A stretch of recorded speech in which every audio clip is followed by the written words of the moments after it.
గురు పౌర్ణిమ అని అంటే సాయిబాబా గుళ్ళన్నీ బిజీగా ఉంటాయి. మంగళవారం అని అంటే ఆంజనేయ స్వామి గుళ్ళన్నీ బిజీ, శుక్రవారం అని అంటే అమ్మవారి గుళ్ళన్నీ బిజీగా ఉంటాయి, శనివారం అంటే వెంకటేశ్వర. ఇలాగా ప్రజల్లో ఒక పిచ్చ స్టార్ట్ అయిందండి. ఏ పండగలు వచ్చినా దానికి రిలేటెడ్గా ఉన్న గుళ్ళు అంటే ఇంట్లో దేవుడు లేడనా, మరి లేకపోతే అక్కడికి వెళ్ళకపోతే పుణ్యం రాదనా, ఆ రోడ్ల మీద లైన్లేంటో, అసలు ఆ రెడీ అయ్యి ఆ గుళ్ళకెళ్ళవేంటో నాకైతే నిజంగా అసలు చివరికి ఒక అకేషనల్గానే గుడికి వెళ్దామంటే అక్కడ జనాలను ఏ జనాలను చూడాలో అంత పెద్ద లైన్లో నిలబడాలా చూడడానికి అనిపించి ఇంట్లో లేడదని దండం పెట్టుకుని ఇంట్లోనే ఉండాలనిపిస్తుంది. నేను ఆ భక్తులకు దండం పెడతానమ్మా. ఎందుకంటే ఆ ఉక్కలో, ఆ చెమటలో, ఆ క్యూల్లో అంత పంచి పెద్ద పెద్ద పట్టు చీరలు కట్టుకుని అలంకారాలు చేసుకుని నగలు పెట్టుకుని అలా నిలబడినందుకు వారికో నమస్కారం. నేను చేయలేను ఆ పని, అందువల్ల నేను చేయలేని పని చేసినందుకు నమస్కారం చేస్తున్నా.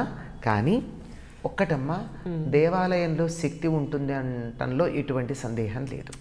ఎందుకంటే అక్కడ యంత్ర ప్రతిష్టాపన జరుగుతుంది, ఇక్కడ ధ్వజస్తంభం కింద యంత్రం ఉంటుంది. ఈ రెండు యంత్రాలకి భూమి కింద రెండు రాగే గనక చక్కని విద్యుదయస్కాంత తరంగాలు వెడుతూ ఉంటాయి. అంతరిక్షంలో ఉండే శక్తిని ధ్వజస్తంభం పైన ఉండేటటువంటి లోహపు తొడిగే ఉంటుంది కదా, అది గ్రహించి భూమికి పంపితే అక్కడ ఉన్నటువంటి అది వెళ్ళి గర్భగుడిలో మూల విరాట్ కింద ఉన్నటువంటి ఆ యంత్రం దగ్గరికి చేర్చడం ఇదంతా ఉంటుంది. పైగా మనం అక్కడ చేస్తున్నటువంటి పూజలు, పునస్కారాలు, ప్రదక్షిణాల వల్ల మనకెంత శక్తి వస్తుందో దానికి కూడా అంత శక్తి పెరుగుతుంది. ఎక్కువ మంది భక్తులు వెళ్ళినటువంటి గుడికి ఉండేటటువంటి శక్తి అంత తక్కువ మంది వెళ్ళిన చోట ఉండదు. భక్తులు వెళ్ళడం అంటే ఈ తోపులాటల గురించి నేను చెప్పటం, ప్రాణాలు కోల్పోయిన తోపులాటలు మొన్న విన్నాం కూడా మనం కొద్ది రోజుల క్రితం. అట్లాంటి వాటి దగ్గర కాదు, మామూలుగా జపాలు, ధ్యానాలు, అర్చనలు, పూజలు, భజనలు జరిగేటటువంటి చోట, పురాణ కాలక్షేపాలు, ఇట్లాంటి సత్కాలక్షేపాలు జరిగేటటువంటి చోట ఎక్కువ శక్తి కేంద్రీకృతం అవుతుంది. అటువంటి చోట ఉన్నప్పుడు మనకు కూడా ప్రశాంతత కలుగుతుందని పెడతాం.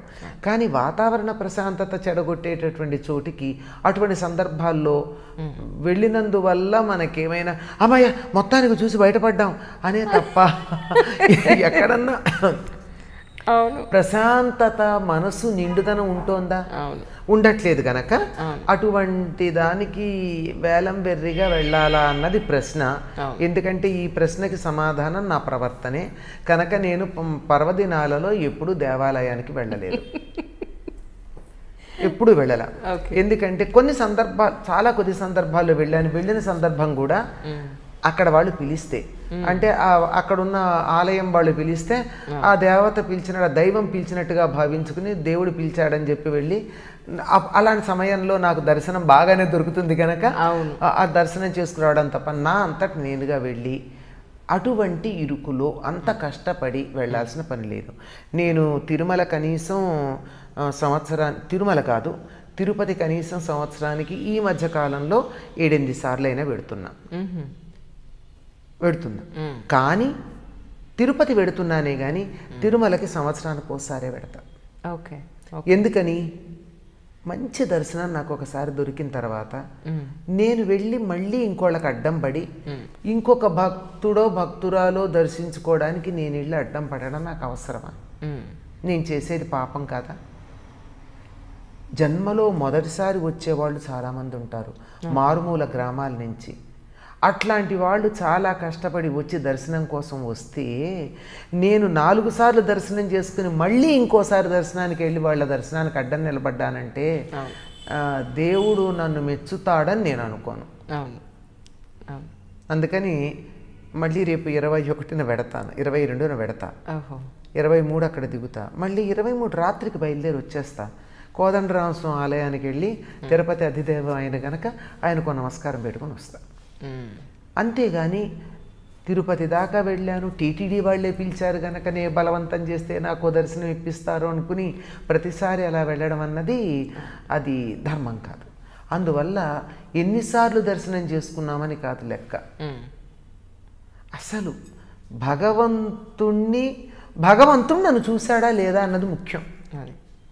నేను చూడ్డమా, నా మొహం ఈ కళ్ళేమిటి, చర్మచక్షువులతో భౌతిక పదార్థం చూస్తున్నానంతే కదా, దాని వెనకాల ఉన్న తత్వాన్ని నేను చూశానా, ఆ తత్వం నాలో ఉన్నటువంటి జీవుని ఒక్కసారి అనుగ్రహించిందా అన్న భావన ఎవరికి కలుగుతుందో తెలుసా అమ్మ?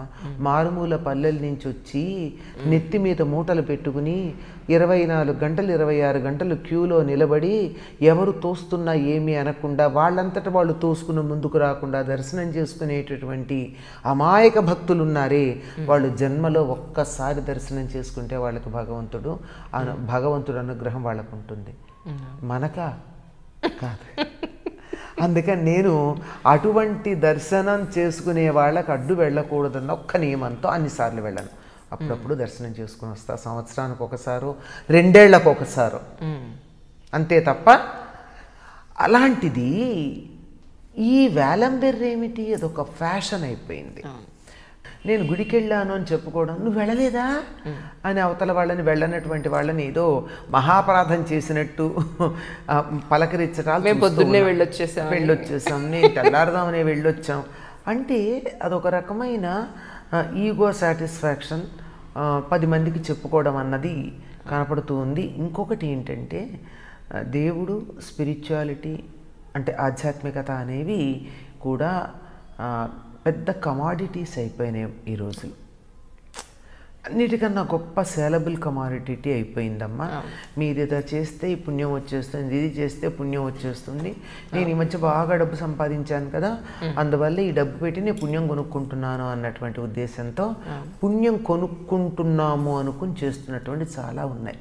ఒక్కసారి ఆలోచించుకుని ఆ గుడికి వెళ్ళాక నా ముందున్నటువంటి వాళ్ళని తొయ్యకుండా, వెనక వాళ్ళు తోస్తుంటే తిట్టకుండా నేను ప్రశాంతంగా దేవుణ్ణి చూశానా, అది ఆ స్థితి రాకపోయిన తర్వాత పొద్దునో దర్శనం, మధ్యాహ్నమో దర్శనం, సాయంకాలమో దర్శనం, లేదు మీరు అన్నట్టు ఇందాక గురువారం సాయిబాబా గుడి, మంగళవారం ఆంజనేయ స్వామి గుడి, శనివారం వెంకటేశ్వర స్వామి, శుక్రవారం అమ్మవారి గుడి, ఇలా వెళ్ళొచ్చినందువల్ల ఏమి వస్తుంది అంటే ఒకటి వస్తుంది. ఏమిటి అంటే హాయిగా నీకు వాకింగ్ ఎక్సర్సైజ్ జరిగింది, ఆ కాసేపు చెత్త పనులు చేయకుండా గుడికి వెడదామన్న దృష్టితో ఉన్నావు, అదొకటే చాలు. ఏ దృష్టితో వెళ్ళని, ఈగోతో వెళ్ళు, మరో దాంతో వెళ్ళు, గుడికి వెడదామన్న దృష్టితో దేవుడి పేరు తలుచుకున్నావు గనక, మంచిగానో చెడుగానో తలుచుకున్నావు గనక, అసలు తలుచుకొని వాళ్ళకన్నా నయం గనక పర్వాలేదు అని మాత్రమే మనం అక్కడ చెప్పుకోవాల్సి ఉంటుందమ్మా.